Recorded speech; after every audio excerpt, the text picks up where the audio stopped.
Hi everybody, welcome back to my channel, or if you are new here, welcome. Thank you so much for clicking on to today's video where I have for you 21 habit ideas for 2021. Of course, we all want to be better, happier, healthier, more productive people in 2021. So what is a better time to start than the new year? And of course, choosing the habits is only one half of the equation. The other half is actually sticking to them. So in my next video, I will have tips on how to actually stick to your habits. So make sure you are subscribed to that. But in the meantime, let's get straight on into this video.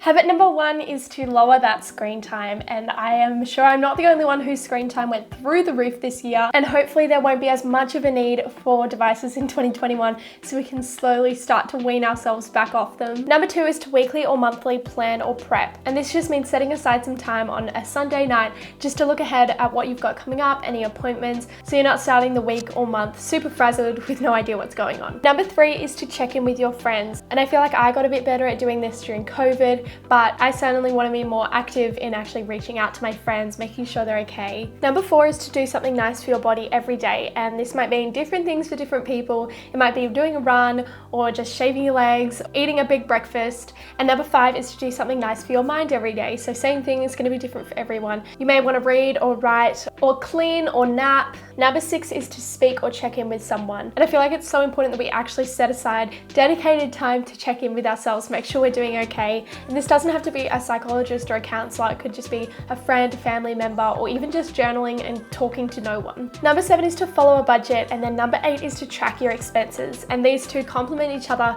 to help you become more financially aware.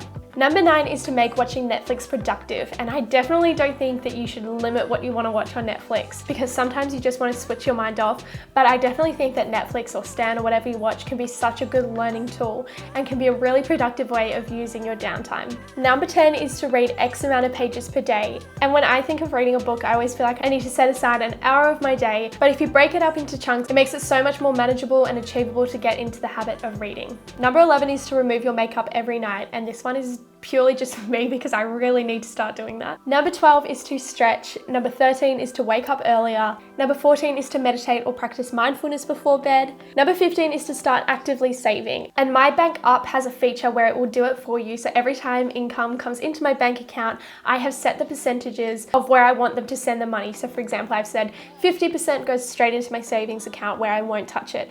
The rest of the 50% can go straight into my spending account. If your bank doesn't do that, it's like a 5 to 10 minute task every single time your income comes in, and it's a really good habit to get into. Number 16 is to set aside dedicated time to reading emails, and this will make planning and remembering what you need to do so much easier. I often fall into the habit of reading my emails when I'm out, and then I never really revisit them. Number 17 is to turn your phone off while studying, and I feel like this is kind of an obvious one. We've all heard it before, but if you're like me, I just turn my phone on Do Not Disturb and then flip it over on my desk, and I feel like that's enough, but I know it's not, because all it takes for me is to reach over and turn it over and I can see all of my notifications. So by this I mean actually turning it fully off or leaving it out of the room, and it will make your allocated study time so much more productive. Number 18 is to walk X amount of steps per day, and having that number to work towards will help you make more conscious decisions throughout the day to actually walk, like taking the stairs instead of the lift. Number 19 is to set and track your goals, and tracking your goals is so good in giving you that extra motivation, making sure you're staying on track. And I've actually got a video coming out in January about my YouTube goals for the year, how I set them, how I track them, and how I plan to achieve them. So stay tuned for that. Number 20 is to clean as you go. And I feel like this is more of a mindset than a habit, but it is definitely a good one to get into to avoid those overwhelmingly large piles of clothes that I tend to have on my floor. And number 21 is to start savoring your meals. And not only does this make you more of a mindful eater, it will also increase your gratitude and let you enjoy the meal so much more.